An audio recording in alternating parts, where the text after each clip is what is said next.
The radio sat in my hand for 3 seconds before I walked it to her. That is the thing I carry. Not the debrief, not the colonel's face when he finally read the file, not the salute he rendered in my motor pool bay with 43 years of army bearing and nowhere to put his eyes after. Those things I remember clearly, and they don't cost me anything to remember. The 3 seconds with the radio in my hand, that is the one I am still paying for.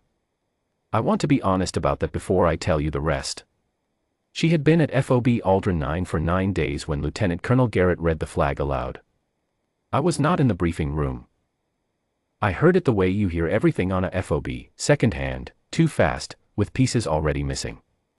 17 soldiers in the forward reconnaissance element brief, the CO standing at the board with the pre-deployment package, and he stops at her name. Reads from the file.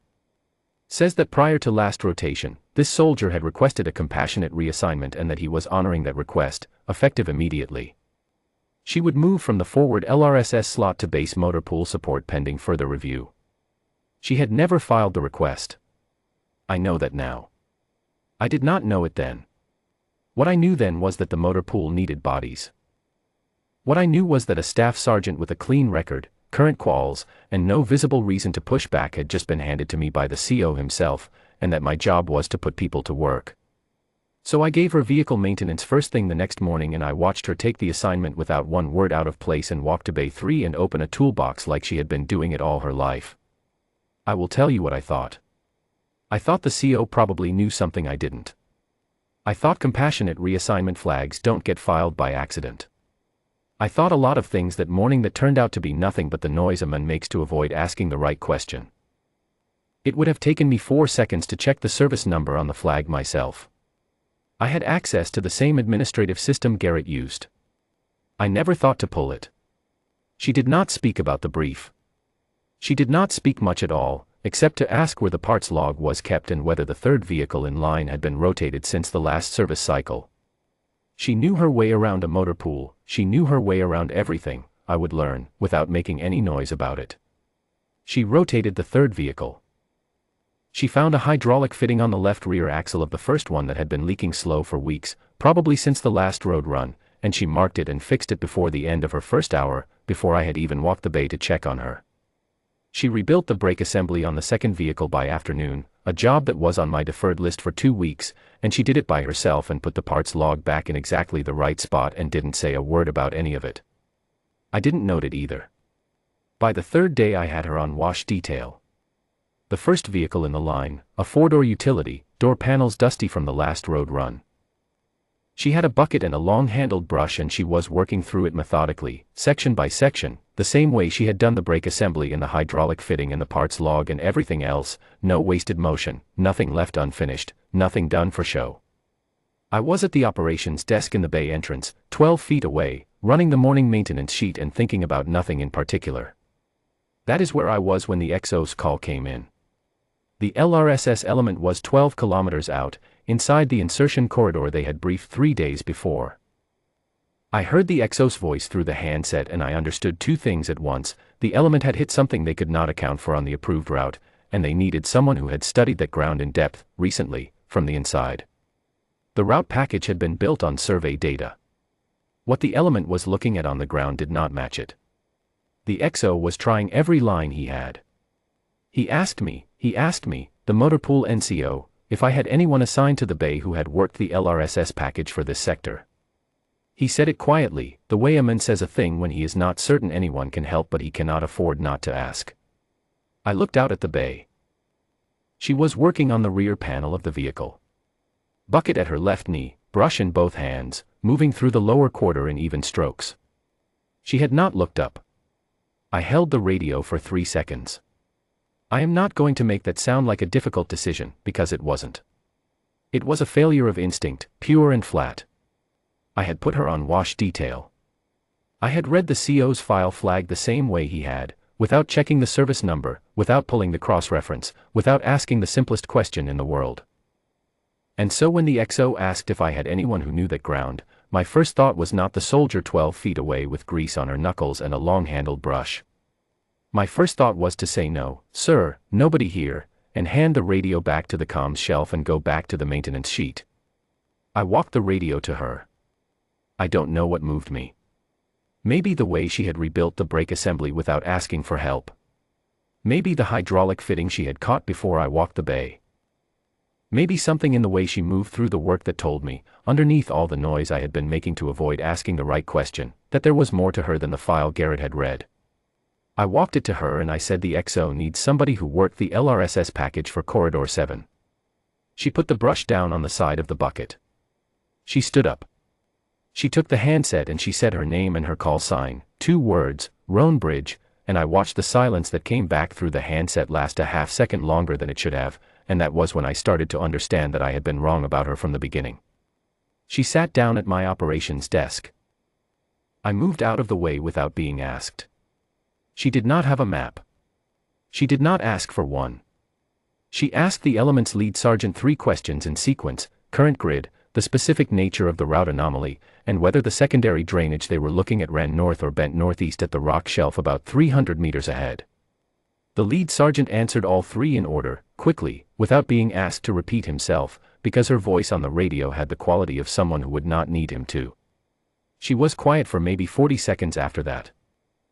Then she told him the approved route had been drawn from a pre-rainy season aerial survey and that the drainage feature they were looking at had shifted the approach angle by roughly 11 degrees since the survey date. She had flagged that exact variance in her terrain model when she built it 3 months earlier, before the package was finalized. The flag had not been carried forward into the approved route. She gave the element the alternate. Left fork at the second rock shelf, hold to the high ground until the valley floor dropped 2 meters, then descend on a bearing she stated from memory, precise to a degree. The element would come out 30 meters east of the original egress point, on clean ground, with good cover to the extraction corridor. The lead sergeant read the bearing back. She confirmed it. They were across in 40 minutes. No contact. All personnel accounted for.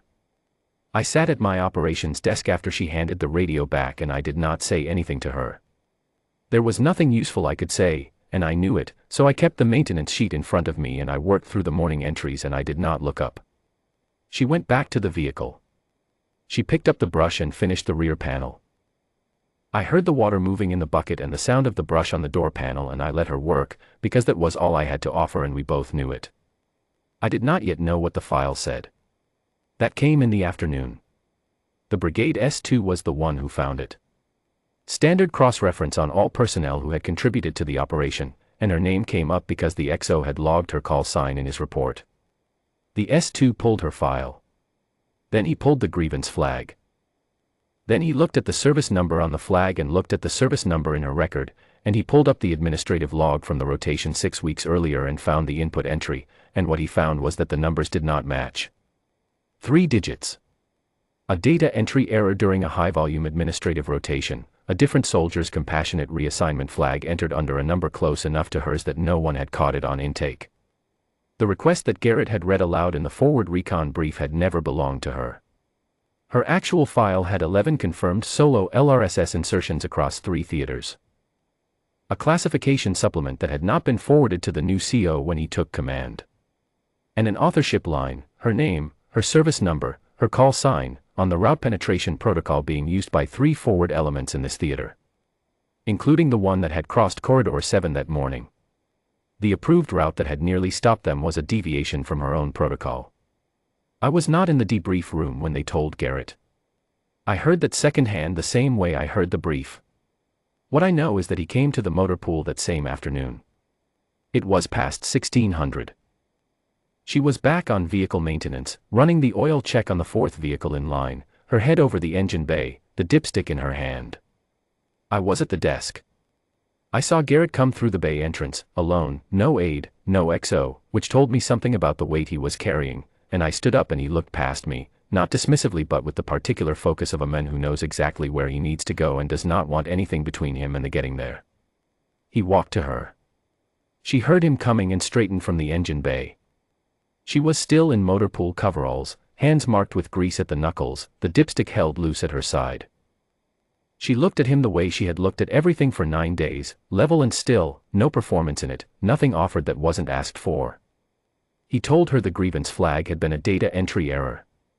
He told her the cross-reference had been completed and her record corrected. He told her she would be reinstated to the forward lrss slot effective the next morning. He said all of it clearly, standing straight, not looking for anything from her in return. Then he rendered a formal salute. She returned it without hesitation, squared up, clean, the same unhurried steadiness she had brought to the brake assembly and the parts log and the bucket and the radio and every other thing she had done since she walked into my bay. She held the return until he dropped his hand. Then she turned back to the engine bay and fitted the dipstick back into the housing and checked the level, and I watched her mark it on the vehicle log, and that was how it ended. I never found out what she thought about those 9 days. I never asked, and she did not volunteer it, and there was nothing I could have said that would have been worth what asking would have cost. What I found out later, when her classification supplement was properly filed and I read the header by professional obligation, was that the route penetration protocol in her name had been written 18 months before she arrived at Aldrin 9, in a different theater entirely, during a deployment that had ended before any of us had even heard of this FOB. It had propagated to 3 forward elements here without anyone in this command knowing who had written it. The lead sergeant who crossed Corridor 7 on her bearing had been running exercises based on her doctrine for the better part of a year. He hadn't known that. Garrett hadn't known it. I hadn't known it. Nobody here had thought to ask. I think about that sometimes, the way a thing can be everywhere and its author nowhere. Filed under the wrong number. Standing in Bay 3 with a bucket and a brush. The work going out into the world while the person who did it stands 12 feet from the radio and waits. Every time a grievance flag crosses my desk now, I read the service number before I read the name. 3 digits. 4 seconds. I have never found another wrong one. But I check every time, and I will keep checking, because the shape of what it costs to not check is something I already know from the inside, and I would rather spend 4 seconds than carry another 3.